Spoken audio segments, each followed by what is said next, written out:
നമസ്കാരം, ഞാൻ അനൂപ് അഗ്നിശർമ്മൻ ആറ്റിങ്ങൽ. മുജ്ജന്മത്തെ പറ്റി ചിന്തിക്കുന്ന വിഷയത്തിൽ വിഷകന്യക എന്ന് പറയുന്ന ഒരു യോഗസ്ഥിതിയുണ്ട്.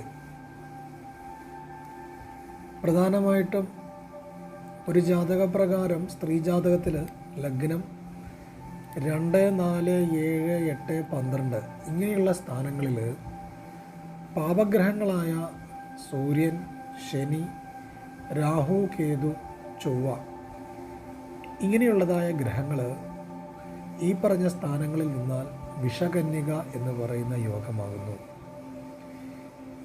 വിഷകന്യക യോഗം ഉണ്ടോ എന്ന് തിരിച്ചറിയുവാനായിട്ട് ഉള്ള ഒരു മാർഗമാണ് പൗർണമി, അമാവാസി ദിവസങ്ങളിലായിരിക്കും സ്ത്രീകൾക്ക് പീരീഡ്സ് ആവുക. അപ്പോൾ നമുക്ക് ഉറപ്പിക്കാം വിഷകന്യക എന്ന് പറയുന്ന ലക്ഷണം ഈ ജാതകത്തിലുണ്ട് എന്ന്. നന്ദി, നമസ്കാരം.